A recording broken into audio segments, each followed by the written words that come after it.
నియోజకవర్గ ఎన్డీఏ కూటమి అభ్యర్థి ఆనం రామనారాయణ ఎన్నికల ప్రచారంలో భాగంగా మర్రిపాడు మండలంలోని పలు గ్రామాలలో ప్రచారం చాలా ఆలస్యంగా ప్రారంభమైంది.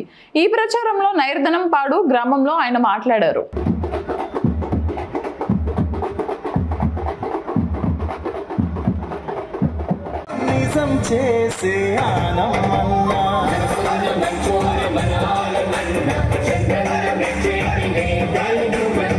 రామనారాయణ గారి గురించి మీకు నేను చెప్పవలసిన అవసరం లేదు. ఎందుకంటే ఈ ఊర్లో ఉండే ప్రతి ఒక్కరికి రామనారాయణ గారు ఎవరో తెలుసు, వారు చేసిన అభివృద్ధి తెలుసు, వారు ఏ విధంగా వారు మంత్రిగా ఉన్నప్పుడు ఆత్మకు నియోజకవర్గం కోసం నిరంతరం కష్టపడి పనిచేసిన విషయం నేను మీకు ప్రత్యేకంగా చెప్పవలసిన అవసరం లేదు. ఈ రోజు వారు నెద్దనంపాడు పర్యటిస్తున్నారు. ఈ మండలంలో అనేక గ్రామాలు పర్యటిస్తున్నారు. ఈ రోజు రాష్ట్ర రాజకీయాలు, నెల్లూరు జిల్లా రాజకీయాలు, ఆత్మకుల రాజకీయాలు చూసి మనం సరైన నిర్ణయం తీసుకోవాలా. ఆంధ్రప్రదేశ్ అసెంబ్లీ ఎన్నికలు మన భవిష్యత్తును నిర్ణయించబోతున్నాయి. ఆంధ్రప్రదేశ్ ఎన్నికలు ఈ రాష్ట్రంలో అరాచక ప్రభుత్వం కొనసాగాలనా లేదా చంద్రబాబు నాయుడు గారి నాయకత్వంలో ఒక అభివృద్ధి సాధించే ప్రభుత్వం రావాలన్నా ఆలోచించుకోవాల్సిన సమయం ఆసన్నమైంది. నాకు పూర్తి విశ్వాసం ఉంది. ఆత్మకూరు నియోజకవర్గ ప్రజలు రామనారాయణ గారి సేవలను గుర్తు చేసి 3000 ఇచ్చాను. ఇన్స్టాల్మెంట్ పెన్షన్ ఇచ్చాడు ముసలాళ్ళకి పాపం. ఇవాళ చంద్రబాబు నాయుడు 4000 రూపాయలు పెన్షన్ ఇస్తానంటున్నాడు. అంతేకాదు ఈ నెల నుంచే లెక్క కట్టి ఈ నెల, పై నెల, ఆ పై నెల మిగిలిపోయిన 1000 కలిపి జూలై మాసంలో ఇచ్చే పెన్షన్ 4000తో 7000 ఇస్తానంటున్నాడు.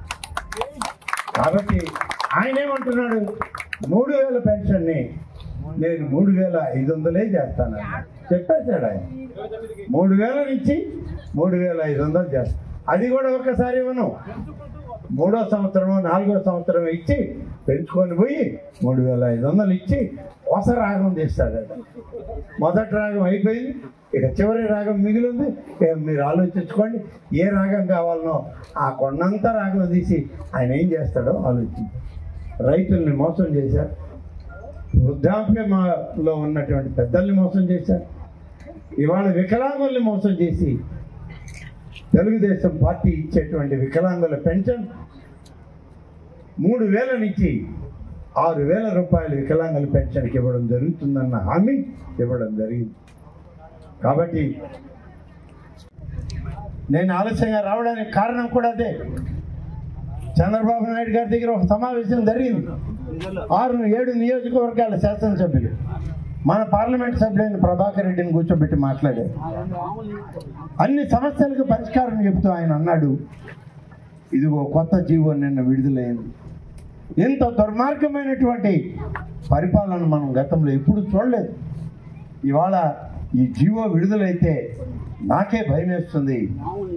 మనకి సంబంధించిన రైతాంగం యొక్క పరిస్థితి ఏంటి? దోపిడీకి గురవుతున్నారు వాళ్ళు.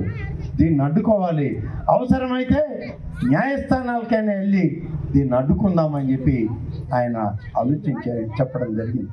నేను మీ అందరికీ మనం చేస్తున్నా, ఇవాళ బాధ్యత చంద్రబాబు నాయుడు గారిది ఒక్కరిదే కాదు, ఆంజనేయ రెడ్డిది కాదు, రామనారాయణ రెడ్డిది కాదు. ఇది మీ ఆస్తి. మీ ఆస్తిని కాపాడుకోవడానికి మీరు ముందుకు రావాలి. మీరేమో మన పాటలోనే వేప చెట్టు కింద ఉందాం, తిరగాల్సిన వాడు తిరుగుతాడులే, వస్తే తీసుకుందాం లేకుంటే లేదంటే రేపు మీ ముందు తరం బిడ్డలకి ఏం ఆస్తిని పంపకాలు చేస్తారు, ఏ రకమైన వారసత్వాన్ని వాళ్ళకి ఇస్తారు ఆలోచించండి.